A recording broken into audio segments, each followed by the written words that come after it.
Well, thank you so much for staying with us. Let me be honest, I woke up this morning and there's one song on my mind, a song by Tosin Martins, I think sometime in the early 2000s, Made in Nigeria. And for the life of me, I don't know why. And I've been singing it in my mind ever since. And I think there's just a patriotic nature of that song.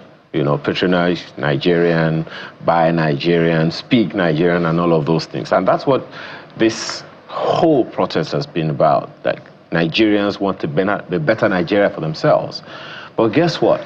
A better Nigeria is not going to be produced by no other than Nigerians themselves. And there is a system of government that we have selected, and it is the people who are in government that are supposed to give us that. Now, the challenge we have now is that many Nigerians over the years have trusted leaders at one level or another from one generation to the other, and the result has been the hashtag that this whole thing has been about, bad governance. And that is what the people are protesting. We can't be proud of Nigeria if we're not proud of the Nigerians that we are asked to go into government to make life better for other Nigerians. That's the focus of this conversation as we engage our guests. Mr. Olugbenga Adeoye is here with us in the studio. He is a chartered accountant. Thank you for joining us this morning. It's a pleasure to have you. Evening. Thank you. Charles Yora is also with us. He's principal partner of, he's the Dion Associates and Associates Limited. He joins us virtually, and of course we'll still be getting one. Nemeka is also with us. Nemeka Obiari is also with us. He's also joining us via Zoom, and definitely, you know, when you mention Buy Nigeria, you know, anywhere I go and I talk about buying Nigeria, they're always attacking my suit, and I tell them, oh my God, it's not about the suit. I love to buy, you know, Nigeria, but you know, as you said, buying Nigeria, you need that enabling environment. Because, and we'll be talking about that forever. Yeah. You know, patronize Nigeria. Well, let's begin with Mr. Adeoye. Right. Well, Mr. Adeoye, first of all, your assessment, your general observation of this protests, day 2. This is where we are. What's your opinion so far? The first thing is to look at the hashtag, end bad governance. And so you cannot talk about a particular issue without knowing the opposite side, which is good governance. And so we then need to now look at what is good governance. So good governance, as defined by the World Bank, has elements. Number 1 is efficiency, effectiveness, and you have rule of law, and then you have consensus-oriented programs of government, you have participation, inclusiveness, equity, then you have accountability and transparency. Now, without going deeper into whether we have good governance in Nigeria, we then have to look at what is the protest all about. The protest is looking at 2 issues. High cost of living, and it's also looking at unemployment and so on. So we then have to go back to memory lane. What are the issues that cause problem? Number 1 is the subsidy removal, and then number 2 is the floating of the naira. As a chartered accountant, I would say, and also with my study on development economics, you have to look at the level of exportation in your country to take a decision on your foreign exchange. Devaluation of the naira is actually like a nuclear button that you are careful to press when your economy is import dependent. I'm so sorry to butt in there, because we keep talking about devaluation of the naira, and being an import dependent economy, is it always bad, you know, when you have your currency devalued, or is it possible to... It's bad. I'll give you a comparative example. In Canada, I was in a training somewhere in the US last year, and the Canadian government said they will never allow Canadian currency to be stronger than the US currency. And you know why? 70% of their exports goes to the US, and you only encourage people to buy your product when their currency is stronger than yours.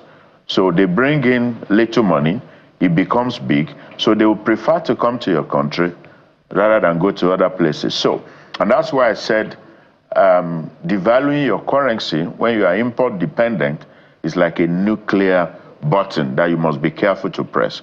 However, there are circumstances that led to that, which is round tripping. The new government believed that so many people get foreign exchange, dollars in particular, and then they use it to do round tripping, not reflecting on active production, the real sector. And so, but I used to say, these people, they are not ghosts. They are not spirit. That's one aspect of our problem. The second one is the subsidy remover. And because the government feels that the subsidy that is being paid is going to big entities and not the citizen. But I recall there was a committee of AIG, Agboje Imokode, in 2012 that investigated the subsidy regime. And in that report, which I had cause to read, there were 21 companies that were found culpable. And in his recommendation, he said that these companies need to refund money to the federal government. However, if they have some money to collect from government, there will be a set-off. Some other company with little infractions, they were to just be warned. But removal of subsidy, as good as it is, what the government could have done immediately is to have created what we had during the PTF. We should have been talking about subsidy trust fund by now. And subsidy trust fund will have been a fund for intervention programs. So that is not yet there. So what the president has done that I can see is that savings from subsidy has increased what we're giving out to state governors. And that is not reflecting on the people. So on whom should we be placing that? Let me ask Mr. Iyore.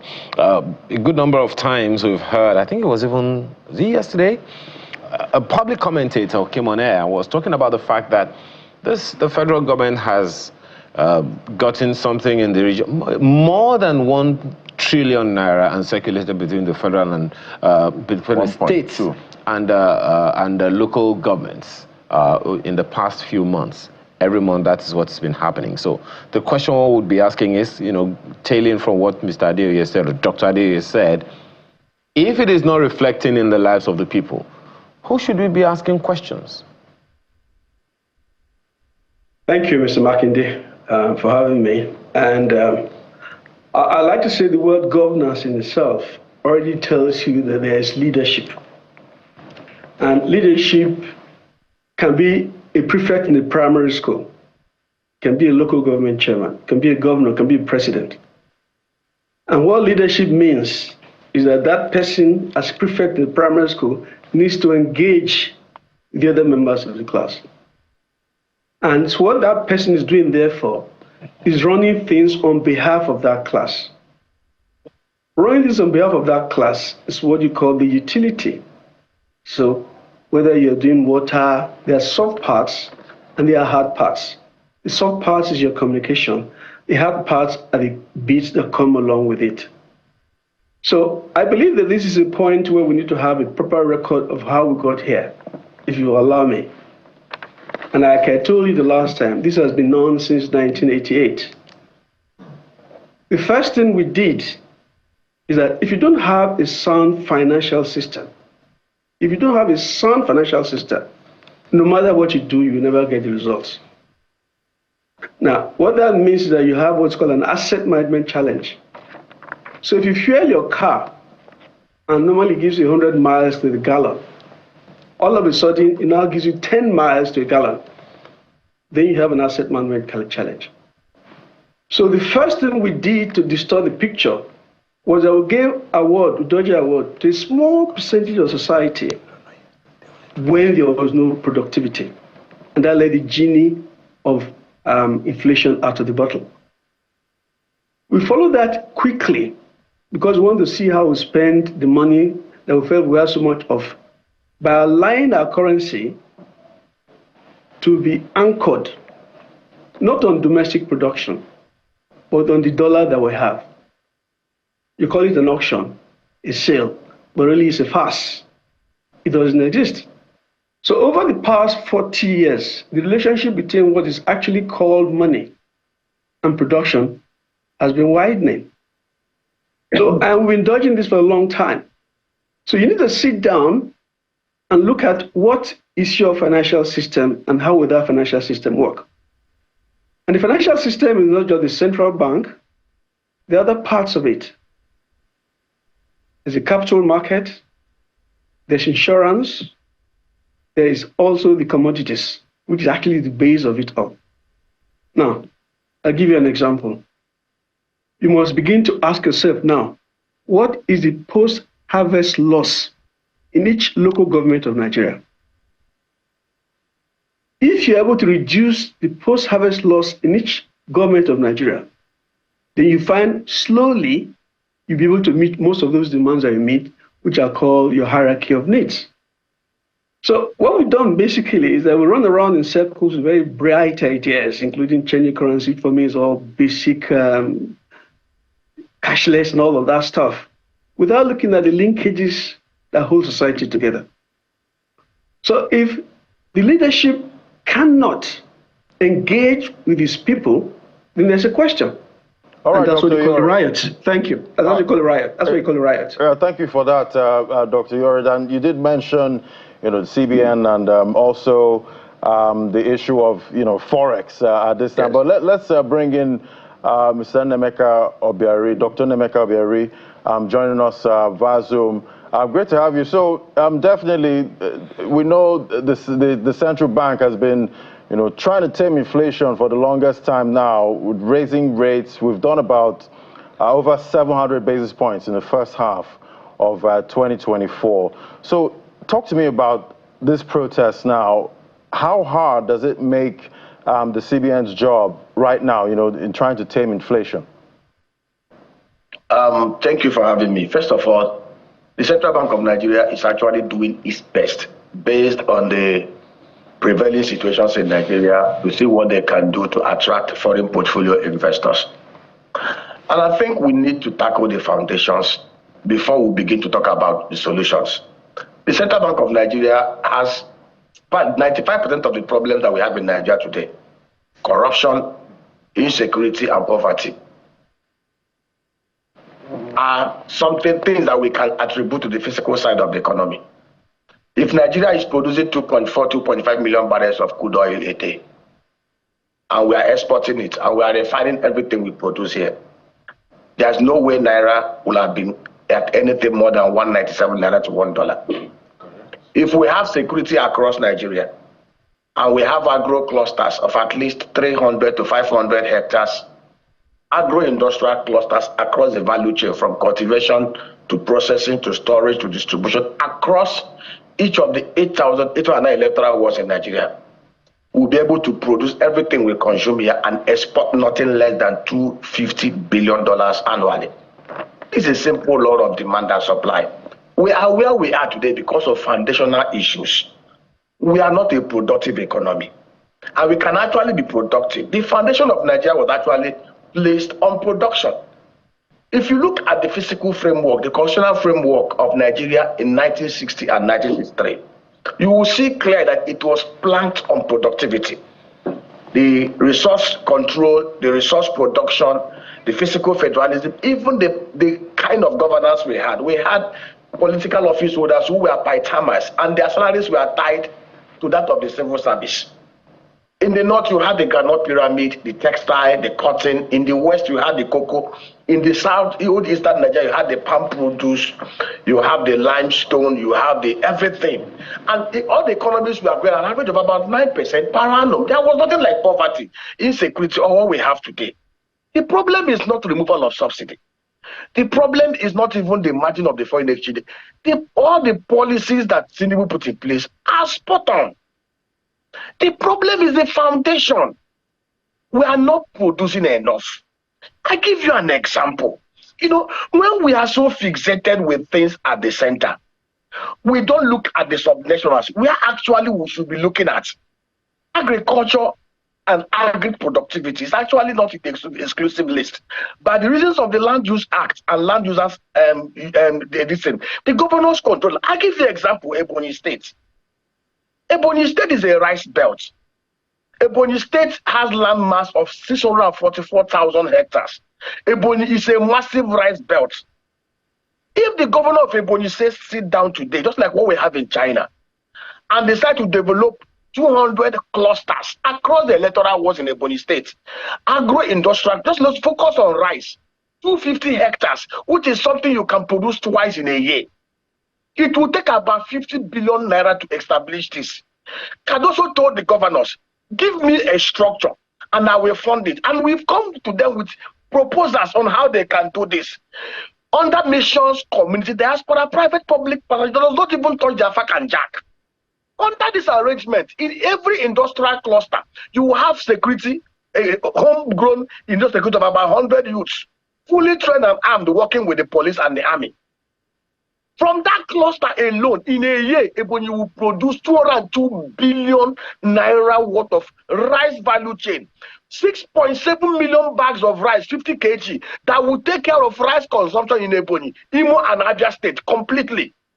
Ebonyi State will create nothing less than 65,000 jobs.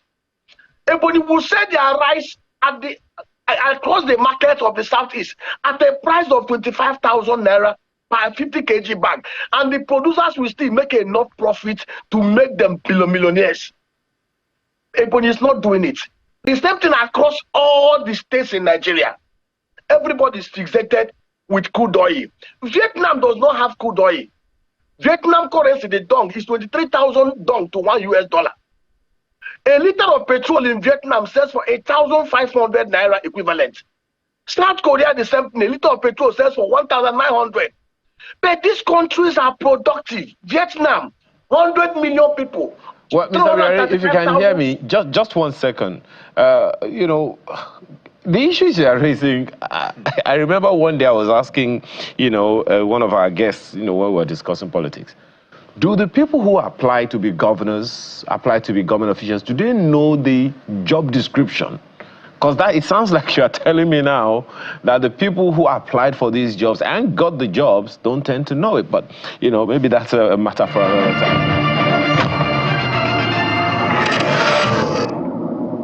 Welcome back. You're still watching our live coverage of the End Bad Governance protests nationwide in Nigeria. And definitely the conversations are still ongoing at this time. We still have Dr. Charles Iyore, Principal Partner, Dion and Associates Limited.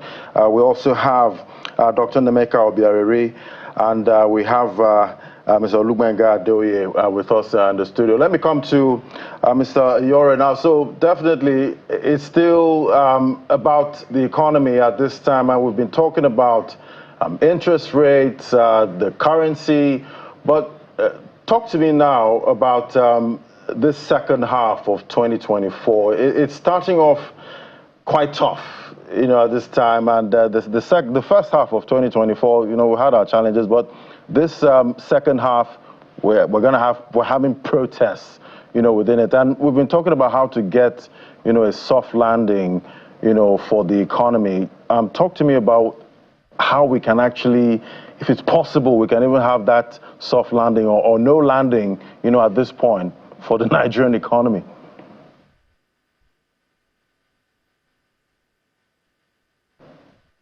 Like I've always said, we are blessed with everything. But you cannot do whatever you're doing. We'll have a lot of entropy, people talking all kinds of things, and you're wondering where they're coming from, whether they're intellectual or pseudo-intellectuals. The key thing is for you to understand the mechanics of money. You see, the way to pump money into the system is called the budget. And when that budget pumps too much money into the system, what you have is that even the money that you're going to fund from the capital market, which is supposed to give you a plural ownership of assets, will not work. And you've had this going on since 1988. You need to be able to look at the financial system, understand the mechanics of money. You are pumping out money using the budget and the foreign exchange, like I told, liquidity anchor. The central bank has said central bankers said, look, put some of that money in a windfall tax, which is another means of sequester. Take that money out to the system so we can plan it properly. That's what you've been doing with CRR and the rest of them for a long, long time. But every time you take the money out of the system, more gets pumped in by a careless budgeting system. Now, all of these things you're talking about are effects. But the mechanics of all of those things, education, assets, and the rest of it, is based on how well you understand the financial system and how it works. Unfortunately, we're in denial of it, and we're running away from it for a long, long time. So it's entirely up to us. This is time to sit down, put the nails on the ground, and see how our financial system works, and not talk of the central bank governor or any of those who are telling you that some measure of sequester is needed, unlike the fangoness of trying to change currency, which meant absolutely nothing. So we're saying, basically, let's sit down, understand our financial system, and put our domestic plumbing right. Otherwise, they're going to achieve nothing. Thank you. Dr. Nemeka Obiariri now. So first half, we've seen over about 800 basis point hike in interest rates. What are you expecting for this second half? And with what we're having right now, we're having an end bad governance protest, and definitely that's going to maybe somehow stoke inflation. But surprisingly, we're seeing the naira actually strengthening. But you know what? Let me take the question to Mr. Adeoye right here. So, you know, are we still expecting more rate hikes in this second half of 2024, or do you think the central bank doesn't have that much wiggle room? Only the central bank can decide whether to increase the basis point. But in response to my friend that was talking about Ebonyi, the land, how rice could be planted, you can feed Anambra, feed this, feed that. Fantastic. Last week, I was talking to a friend at Interpol in Abuja, and then we were discussing foreign nationals that were moving to the country and how we were experiencing the Japa syndrome. People were leaving, exodus of people, and yet you're having Chinese and Indians coming into the country. I sat down and I discovered that one of the things that the government needs to do, which is why I would say that the federal government should have a response room. And I think the president is responding in a way. How does a response room work? Well, a response room is to say the citizens have come to protest. They've come up with certain demands, and so government must come out. Part of the principles of good governance is responsiveness. So you must come to say, item 1, this is what we have done, but this is the result. This is what we're planning to do. And so you now call people, you brainstorm, and then you respond to the people. This has a gestation period of so, this will happen. Now, let me go back to the issue of interest, the second half. So, this, my friend, we now discover that Chinese are getting loans at 3 to 5% in their country. So you take a $1 million loan from your country, you bring it to Nigeria, it becomes 1.6 billion in your hands. There's no way you and I can compete with them in terms of setting up factories, production, farms, or anything. So why they are thriving is because the cost of fund is low. Don't get me wrong, Nigeria is a blessed country. So many resources, so many untapped areas of business, real estate, agriculture, production, mining. But cost of fund is an issue.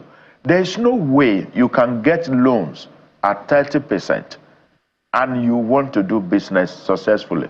Believe me. And that is other costs. So part of what government needs to do, and that's why I suggested that the government should have what is called subsidy trust fund.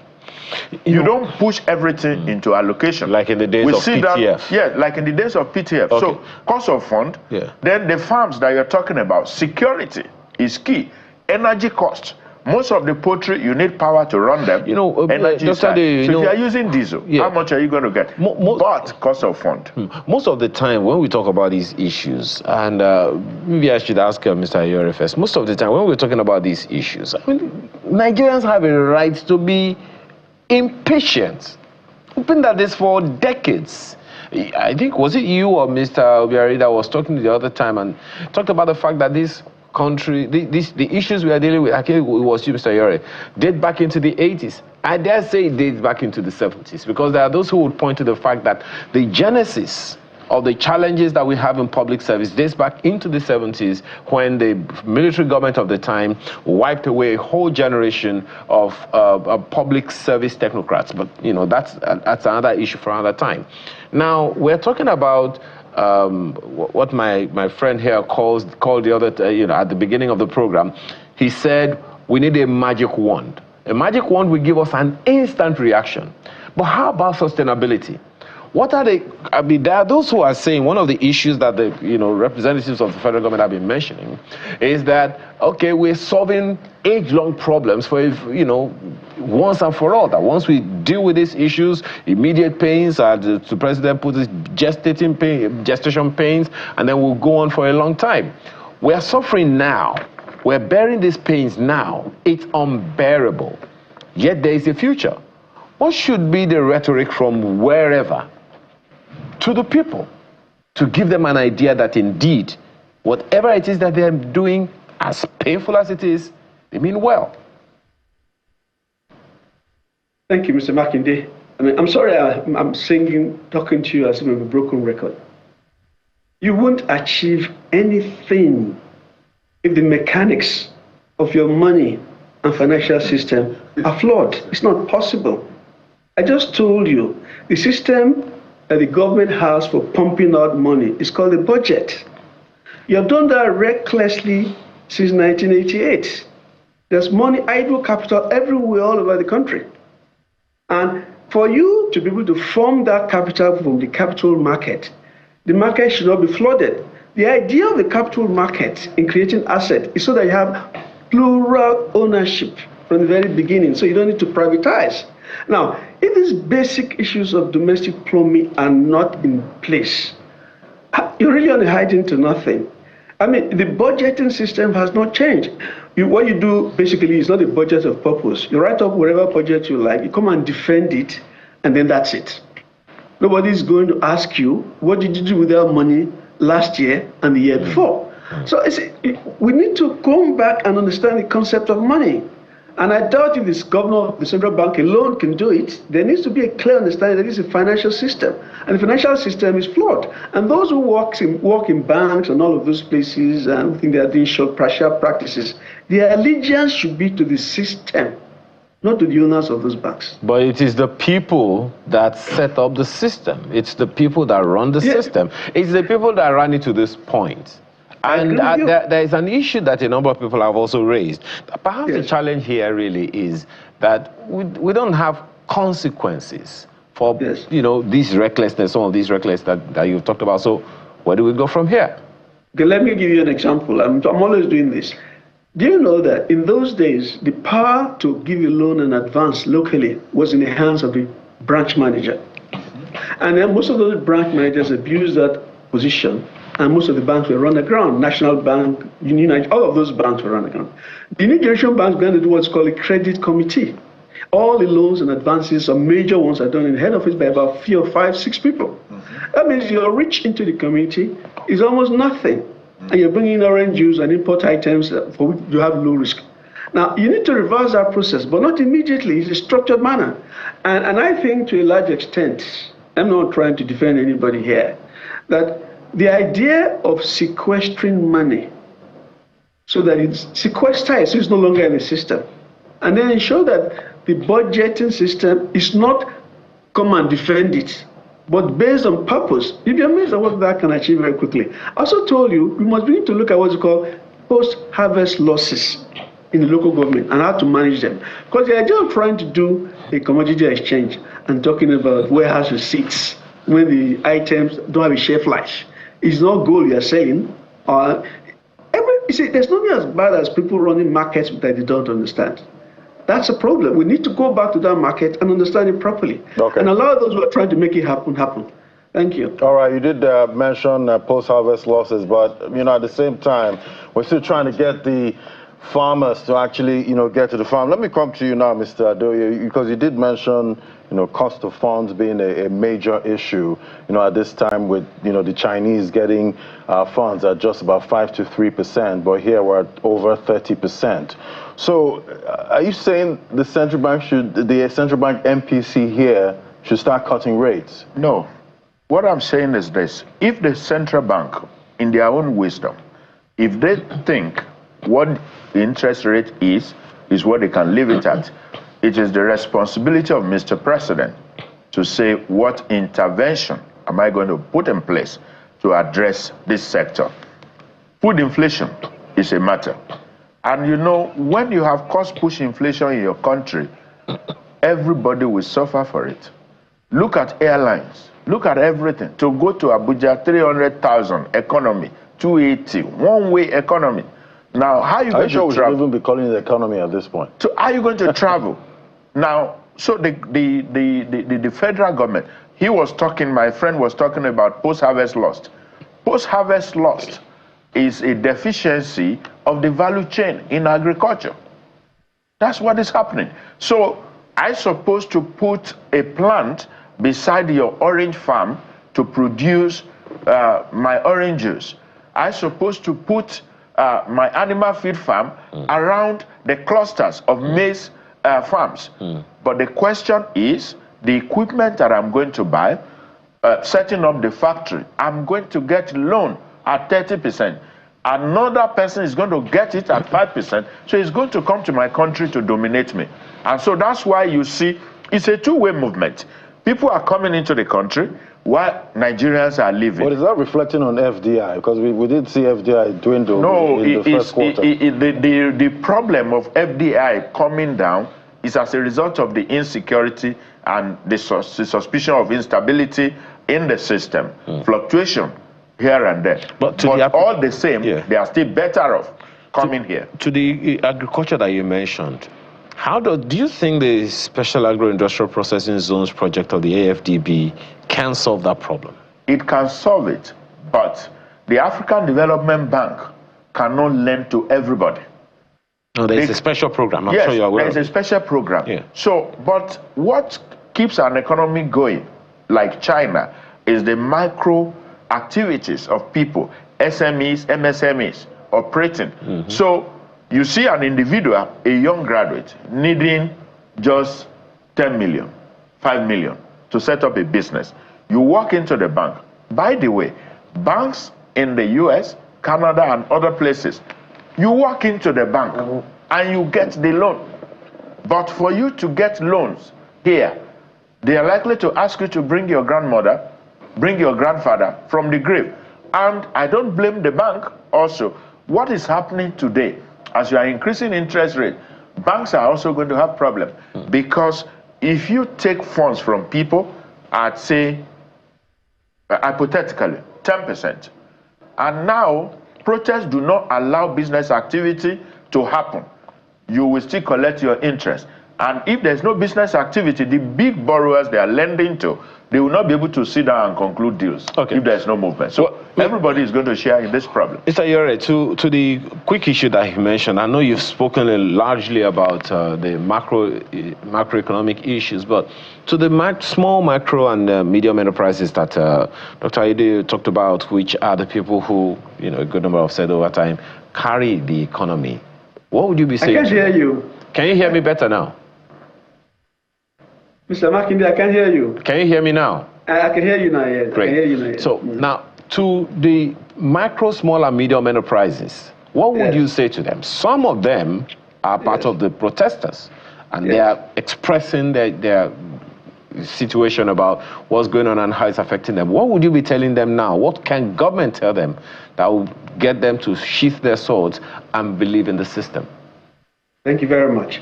You see, five people transformed the auto industry in America. One of those is a guy called Robert McNamara, who was the first non-Ford person to become the head of Ford Foundation, Ford Cars. Small industries, small or micro industry can either be crafts, you're designing things, but they can also be part of a value chain. So, for example, if someone is making assembly beds in Djibouti and somebody else does the legs and everything.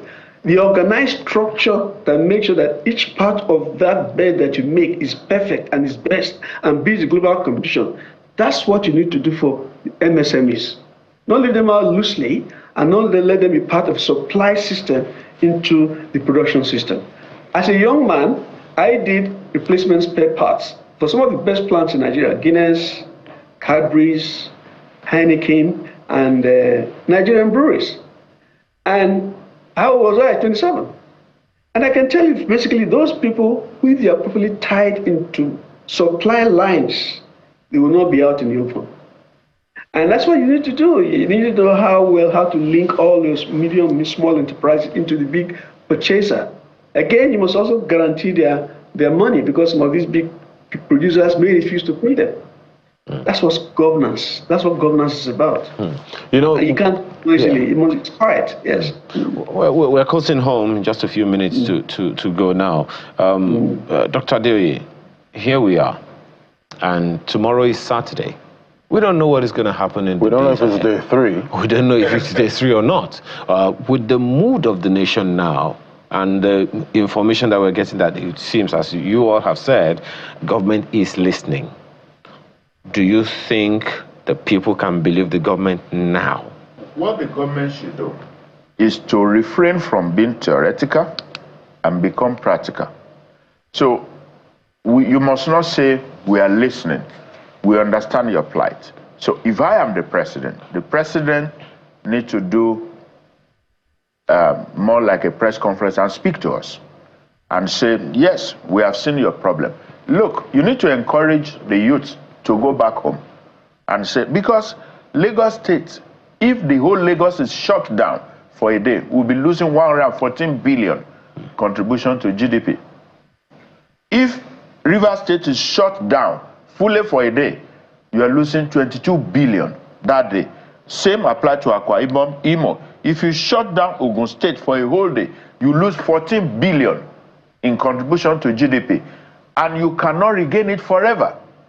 Because the activities of today, if you have taken a loan and you think you are going to sell today, and then you earn money and you're able to put money in the account and repay, it means if you lose 10 days, you are going to be in trouble, because the interest will mount, you will not make money, and if your properties or shops or business is vandalized, you are in trouble. Right. So my advice to government, the tension is going to go down easily, it's already going down. Let government come up with a response room. We have heard you. I know the president, no leader will ever govern to feel or wish that the people will suffer. First day of the response room was the first move. Before the first move is to call stakeholders, the heads of the organizer of the protest, the organized private sectors, and then let's sit down together and say, what is the solution? What are the issues we are talking about? Increase in price, cost push inflation, energy costs, security, what do we do? Like he did to the cyber security levy, whatever. Okay. The president said, no, stop it. Because he was not aware when it was rolled out. So right now, the president will not wish that the country should boil. He will also not wish that people should suffer. He actually wants people to enjoy. So he should do a response. Thank you so much, Mr. Dr. Olugbenga Adeoye, chartered accountant. It's great to have your perspective. And also, Mr. Charles, you're a principal partner, Dion and Associates Limited. It was great having your perspective today. And definitely, Ayo, I'm still trying to remember how it feels, having stable prices. And I'm hoping, with this protest, at some point, we'll have stable prices. You'll grow old enough to know. That's been our coverage for the day. Thank you so much for the privilege of being a part of your day on this coverage. Don't worry, our conversation continues. I'm Ayo Makinde. And I'm Ladi Williams. Bye-bye. It's back to you now, Sean.